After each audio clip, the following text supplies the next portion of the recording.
हे WhatsApp guys, welcome back once again. दोस्तों, आज की कहानी दो ऐसे इंसानों की है जिसने अपनी आधी जिंदगी सिर्फ खदानों को खोदने में लगा दी। पर ऐसी वैसी खदान नहीं, बल्कि सोने की खदान, जिसमें इतना सोना भरा हुआ है कि वह अपने साथ कई और लोगों को भी अमीर बना सकते हैं। तो कहानी की शुरुआत होती है अली नाम के शख्स को देखते हैं, जो कि माइनिंग कंपनी चलाता है। और यह काम पहले उसके दादा किया करते थे और फिर उसके डैड, और अब वो करता है। इन लोगों को काम है दुनिया के कुछ ऐसे हिस्सों को ढूंढना जहाँ पे सबसे ज्यादा गोल्ड माइन हो, वहाँ जाकर खुदाई करना और फिर जो कुछ भी मिलता है उन्हें ये बांट लेते हैं। और यह काम ये जनरेशन पिछले 100 सालों से कर रही है। यहाँ ऑफिस में कैनी की गर्लफ्रेंड कैन भी आई है, जिसे लगता है कि कैनी की सच में कोई सोने की खदान है, वह बहुत अमीर होगा। लेकिन ऐसा होता नहीं है। वह उसे समझाता है कि हमारा काम अलग है, जैसे तुम सोच रही हो वैसा कुछ भी नहीं है। इसके बाद वह उसे एक गोल्ड वॉच भी गिफ्ट करता है, जिसे पाकर वह बेहद खुश होती है। यहाँ से कैनी अपने डैड के पास जाता है, जो उसे कुछ बिजनेस टिप देते हैं कि तुम्हें कभी भी अपने सब्र को खोना नहीं है, क्योंकि हमारे काम में कितना भी समय लग सकता है और यह काम आगे जाकर और भी मुश्किल होने वाला है, इसलिए तुम होशियारी रखना। कैनी हाँ में हाँ करता है और फिर यूं ही देखते देखते 7 साल का समय बीत जाता है। इन बीते सालों में बहुत सी चीजें बदल गई थी, जैसे कि अमेरिका की सरकार कैनी का ऑफिस, जो कि अब एक बार में है क्योंकि वह बैंकरप्ट हो चुका है, और उसकी शादी भी हो गई है। जैसे जैसे समय बीतता चला गया, इन लोगों का कामकाज बहुत कम हो गया है, जिसके साथ साथ इनके इन्वेस्टर भी चले गए, जो कि इन्हें पैसे दिया करते थे। इसलिए कैनी अब हर समय इसी सोच में रहता है कि कहीं से कोई जुगाड़ मिल जाए तो वह फिर से अपने काम को शुरू कर सके। लेकिन यह इतना आसान नहीं है। धीरे धीरे करके अब जो बचा हुआ काम है वह भी ठप होता जा रहा है। लेकिन कैनी को उम्मीद थी कि वह कर दिखाएगा, इसलिए वह खोज में लगा रहता है। और फिर एक दिन उसके पास एक कॉल आती है, जो उन्हें बताती है कि उन्हें एक जगह मिल गई है जहाँ पर सोना मौजूद है। अब अगला काम था इन्वेस्टर से बात करना, और उनमें एक इन्वेस्टर पैसे लगाने के लिए मान भी जाता है। लेकिन वह खुद कैनी से बात करने के लिए नहीं आता, बल्कि अपने 2 लोगों को भेजता है, जो उसके इस काम में जरा भी इंटरेस्ट नहीं दिखाते, और यह डील भी उसके हाथ से निकल जाती है। कैनी अब टूट चुका था और वह बहुत शराब पीने लगता है। लेकिन इस बुरे वक्त में कैन उसका साथ नहीं छोड़ती, उसके साथ ही रहती है और वह उसे हौसला देती है कि जरूर तुम्हें एक ना एक दिन कुछ ऐसा मिलेगा जिससे सभी लोग हैरान हो जाएंगे। कैनी भी उसी उम्मीद में सो जाता है। लेकिन आज उसे एक सपना आता है, जिसमें वह इंडोनेशिया के जंगलों को देखता है, जहाँ पर कुछ ऐसा था जिसकी खबर बहुत ही कम लोगों को थी। और उसी में से एक आदमी था माइकल, जो कि एक जियोलॉजिस्ट है। उसने हाल ही में एक कॉपर माइन को खोज निकाला था, जो कि एशिया की सबसे बड़ी माइन थी। उसे कुछ ऐसी खदानों के बारे में भी पता था जहाँ पर सोने की खदान हो सकती है, लेकिन वहाँ के लोगों को इस बारे में कुछ नहीं पता था। तभी कैनी की आंख खुल जाती है और वह डिसाइड कर लेता है कि वह माइकल के साथ मिलकर जाएगा, क्योंकि उसे एक उम्मीद दिख रही थी। वो कैन से कहता है कि मैं कुछ दिन के लिए बाहर जा रहा हूँ, पर वो मना करती है कि तुम कुछ और काम ढूंढ लेना चाहिए, इससे तुम अपना समय बर्बाद कर रहे हो। लेकिन अब वह मन बना चुका है और सिर्फ अपने सपने के ऊपर वह दाव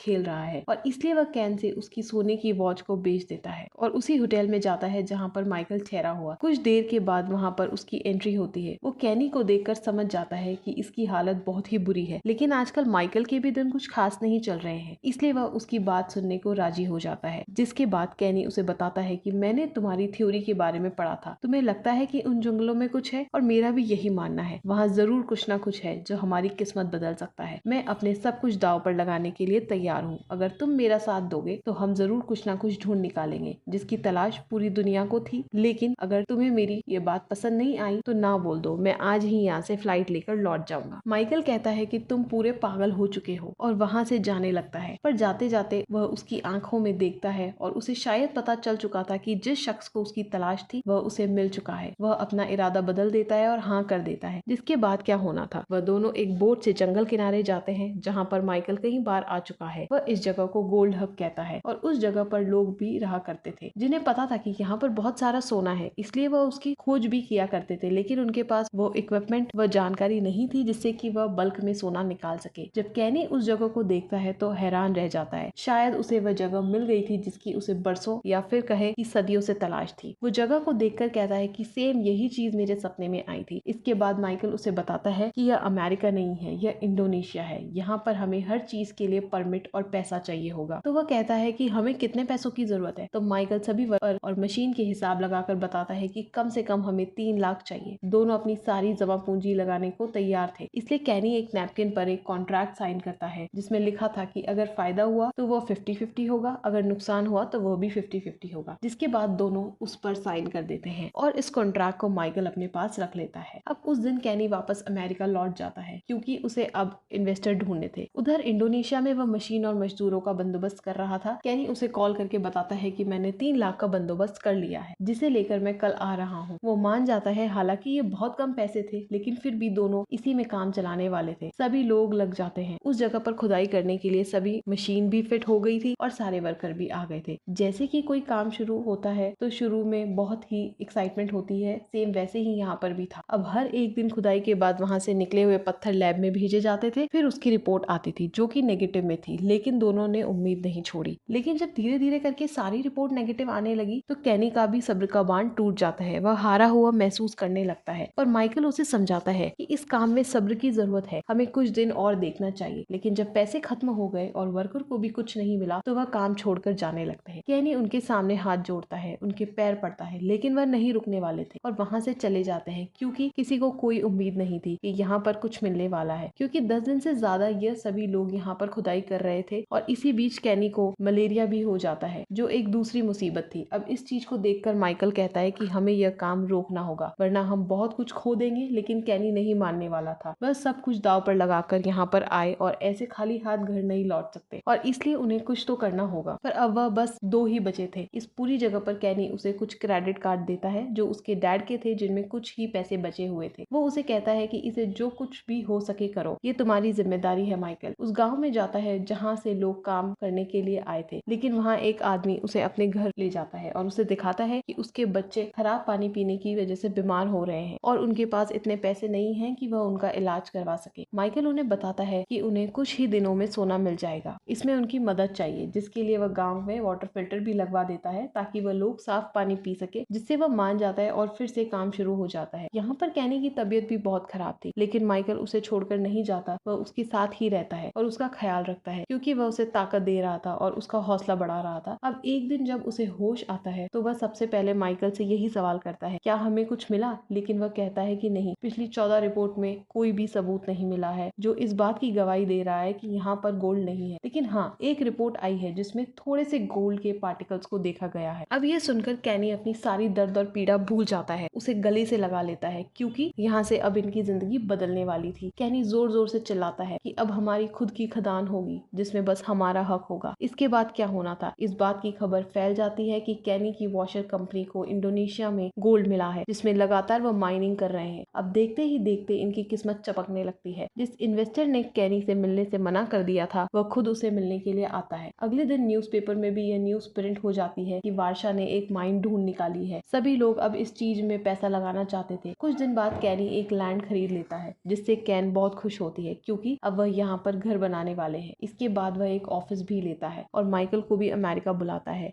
आगे की डील करने के लिए, क्योंकि वह उसका पार्टनर है। अब नए ऑफिस में और भी ज्यादा लोग ज्वाइन होने लगे थे। एक दिन उनके पास एक बैंक से ऑफर आता है जो उनकी कंपनी के शेयर को खरीदना चाहता था, लेकिन वह मना कर देते हैं, क्योंकि वह नहीं चाहता था कि उसकी कंपनी में कोई भी और हिस्सेदार बने। हाँ, अगर वह पैसे लगाना चाहते हैं तो लगा सकते हैं, जो कि प्रॉफिट होगा उसे दे दिया जाएगा। लेकिन वह बैंक मैनेजर कहता है, इसके लिए हम उस माइन को खुद ही आंखों से देखना चाहते हैं, असल में वहाँ पर कुछ ऐसा भी है या फिर नहीं। तो वह मान जाता है और फिर उन लोगों को वहाँ लेकर जाता है जहाँ पर उन्हें कुछ गोल्ड के टुकड़े भी मिले जाते हैं, जिससे सभी लोग बहुत खुश हो जाते हैं। इसके बाद कैनी को $20 मिलियन मिलते हैं, जिसके साथ ही वह बन जाती है अमेरिका की सबसे बड़ी माइनिंग कंपनी। सभी लोग कैनी से मिलना चाहते थे, उससे बात करना चाहते थे। वह एक सुपरस्टार बन गया था और इसी खुशी में वह एक पार्टी भी रखता है जिसमें सभी लोग मौजूद थे। यहाँ भी वह होता है जो आमतौर पर होता था। पैसे आने के बाद लोग अपने पुराने यारों को भूल जाते थे। कैनी भी यही करता है, वह कैन से दूर होने लगता है जिसने उसका बुरा वक्त में साथ दिया था। वहाँ मौजूद एक रैशल नाम की लड़की से वह मिलता है और इस बात से लेकर उसके और कैन के बीच में लड़ाई होने लगती है, जिसमें कैन उसे कहती है कि ये लोग तब तक तुम्हारा साथ देंगे जब तक तुम्हारे पास पैसे हैं। लेकिन कैनी को कुछ फर्क नहीं पड़ता, वह अपनी ही मस्ती में मगन था। उसकी दुनिया अलग हो गई थी। उसने रिचेल को चुना और कैन को छोड़ दिया। लेकिन जैसे कि आपको पता है कि रिचेल एक धोखेबाज किस्म की लड़की है, खूब अय्याशी करता है, वह अपने मकसद को भूल गया था और उसे एक बार जरूर ये सोचना चाहिए कि अभी बस कुछ ही गोल्ड डॉलर मिले हैं। उसे जितने वहाँ पर रहने वाले लोगों को भी आए दिन मिला करते थे। उसे कुछ बड़ा चाहिए था, तभी वह सबके पैसे लौटा सकता है। लेकिन एक दिन जब वह अपने मिशन पर होता है तो वहाँ पर उसे मिलने के लिए मार्क हेनरी आता है, जो कि माइनिंग के फील्ड का बादशाह है और कैनी का सबसे बड़ा कंपटीटर भी वो है। उसे कल वॉल स्ट्रीट पर मिलने के लिए बुलाता है, लेकिन वहाँ जाकर कैनी को पता चलता है कि उसने जिस बैंक से पैसे लेने के लिए मना किया था उसी ने माइकी को यहाँ पर बुलाया है और अब वह उसकी वॉशर कंपनी में हिस्सा लेना चाहता है, जो कि कैनी को पसंद नहीं आता। हालांकि इस डील से बैंक और कैनी दोनों को बहुत फायदा होने वाला था, क्योंकि उसमें उन्हें $300 मिलियन मिलने वाले थे। लेकिन वह फिर भी मना कर देता है और सबके सामने माइक को बेइज्जत करता है, जो कि उसे पसंद नहीं आता। शायद कैनी को ऐसा नहीं करना चाहिए था, क्योंकि माइक एक बड़ा खिलाड़ी है और वह ये साबित भी कर देगा। उसने इंडोनेशिया गवर्नमेंट को खूब पैसे खिलाए ताकि वह जाकर उस माइन को बंद कर दे, और होता भी ऐसा ही है। कुछ 2 दिनों के अंदर वह माइन पे पुलिस पहुंच जाती है। माइकल उन्हें रोकने की बहुत कोशिश करता है, लेकिन वह नहीं मानते, जिसके बाद वह अमेरिका कॉल लगाता है और कैनी को सब कुछ बताता है। वह कहता है कि यह काम जरूर माइक ने किया होगा। अब यह सुनकर माइकल बहुत गुस्से में आ जाता है और उस पर चिल्लाता है कि तुम्हें ऐसा नहीं करना चाहिए था, तुम्हें अंदाजा भी नहीं है कि वह क्या क्या कर सकता है। उस दिन रात में जब कैनी उदास हो जाता है तो वह सबसे पहले अपनी उसी इंसान को कॉल लगाता है, यानी कि कैन को। कैन समझाती है और हौसला देती है कि सब कुछ ठीक हो जाएगा। अब 2 दिन बाद कैनी माइकल से मिलने के लिए जाता है। पहले उन दोनों में खूब लड़ाई होती है, लेकिन गुस्सा ठंडा होने के बाद दोनों साथ बैठते हैं और फिर माइकल उसे बताता है कि गोल्डन हब जैसी कोई चीज है ही नहीं, क्योंकि मेरी थ्योरी झूठी थी जो कि मैंने उस समय बनाई थी जब मुझे काम से निकाला जा रहा था। इस थ्योरी की वजह से मेरी जॉब बच गई, लेकिन ना जाने तुम्हें कहां से मेरा सपना आ गया और फिर एक दिन तुम मेरे सामने आकर खड़े हो गए। वही थ्योरी को लेकर वो उसे मना नहीं कर पाए, लेकिन हमारी किस्मत तो देखो, हमें वो जगह भी मिल गई जिसको आज तक किसी ने देखा नहीं था। कैनी उसकी बात समझता है, पर यहाँ माइकल कहता है कि हमें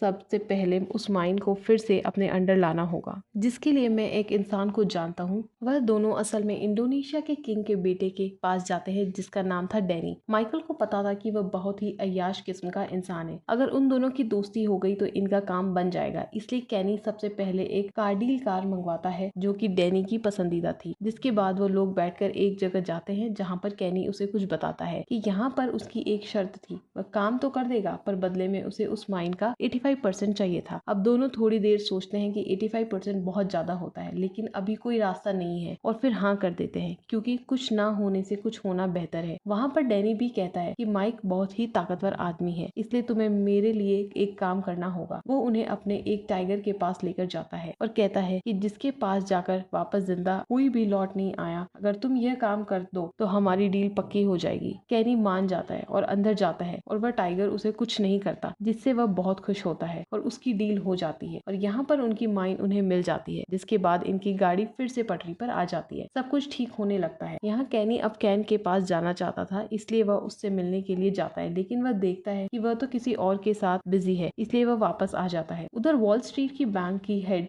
जब पता चला कि उसके मैनेजर ने माइक के साथ मिलकर उस माइन को बंद करवाया था, तो वह उसे जॉब से निकलवा देते हैं, क्योंकि दोस्तों कर्मा हिट बैक। अब एक दिन कैनी को एक पार्टी के लिए इनविटेशन आता है, जहाँ पर उसे एक स्पीच भी देनी होती है, तो वह अपने बीती दिनों को याद करके रोने लगता है। स्पीच पे खत्म होने के बाद कुछ देर बाद ही माइकल वहाँ से चला जाता है और दोस्तों ये आखिरी बार था जब कैनी ने माइकल को देखा था, क्योंकि जब वह अगले दिन अपने ऑफिस के बाहर पहुंचता है तो वहाँ पर कई लोग खड़े थे जो कैनी को मारने पीटने लगे। दरअसल उसकी कंपनी बर्बाद हो गई थी, किसी ने उसकी कंपनी के आधे शेयर बेच दिए थे और वही न्यूज में चलाया जाता है, जिसकी वजह से उसके शेयर प्राइस गिर जाते हैं। कैनी ने सभी के साथ फ्रॉड किया है, क्योंकि जिस गोल्ड माइन को वह निकालता था वह असल में वो रिवर के थे, वह फेक थे, पर उस समय किसी को यह पता ही नहीं था। सभी लोग अपने ही मजे में थे, यहाँ तक कि कैनी को भी इस बारे में कोई जानकारी नहीं थी कि वह असल में गोल्ड नहीं निकाल रहे हैं, क्योंकि वह इंडोनेशिया तो बहुत ही कम बार जाया करता था और वहाँ पर ज्यादा समय माइकल गुजारा करता था। इसके बाद उसके पास एक कॉल आता है जिसमें उसे बताया जाता है कि किसी आदमी ने उसके मिलियन के शेयर को बेच दिया है। कैनी हैरान हो जाता है, उसे यकीन ही नहीं हो रहा था कि क्या यह सच में माइक कर सकता है। खैर यहाँ पर कैनी के पास कोई ऑप्शन नहीं था, इसलिए वह गलती को मान लेता है और वॉशर कंपनी को बंद कर दिया जाता है। यह उस सदी का सबसे बड़ा स्कैम होता है, जिससे किसी की उम्मीद भी नहीं थी। लेकिन एक दिन जब उसके पास FBI वाले आते हैं तो वह उसे बताते हैं कि उसने अभी तक अपने सारे शेयर को बेचा नहीं है। क्या वही यह सब तो नहीं नहीं कर रहा। लेकिन कैनी मना कर वो बताता है कि किसी ने 160 मिलियन दुनिया के अलग अलग हिस्सों में ट्रांसफर किया है। ये शायद तुम्हारा पार्टनर ही हो सकता है, क्योंकि उसे कुछ दिन पहले इंडोनेशिया में आखिरी बार देखा गया था, जहाँ पर उसे आर्मी वालों ने पकड़ लिया और फिर उसे उन्होंने चौपड़ से नीचे फेंक दिया। लेकिन कैनी कहता है कि ये झूठ है, वह सिर्फ ड्रामा कर रहा है, सब कुछ उसी ने किया है। लेकिन आर्मी वाले कहते हैं कि हमारे पास उसकी पोस्टमार्टम रिपोर्ट है, उसकी लाश आर्मी को जंगल में मिली। खैर, अब यहाँ पर कैनी अपने शेयर को बेच देता है और जितने भी पैसे लोगों के थे वो उन्हें दे देता है और वापस अपने घर यानी कि कैन के पास लौट आता है, जो उसे देखकर बहुत खुश थी। 2 महीनों के बाद उसके पास एक लेटर आता है, जिसे खोलने पर उसके अंदर उसे एक नैपकिन मिलती है जिसमें उसने माइकल को कॉन्ट्रैक्ट साइन करवाया था। उसके साथ उसमें $80 मिलियन का चेक भी था, जो किसी और का नहीं बल्कि माइकल ने भेजा था, क्योंकि वह अभी भी जिंदा था और वह इतना बड़ा स्कैम करके भाग निकला। लेकिन उसने कैनी को धोखा नहीं दिया, उसने प्रॉफिट का आधा हिस्सा उसे दे दिया, जैसे कि उन्होंने वादा किया था। कैनी को यकीन हो जाता है कि सच में वह एक सपने की तरह था। जब उसकी आंख खुली तो वह गायब हो गया और इसी के साथ ये कहानी यहीं पर खत्म हो जाती है।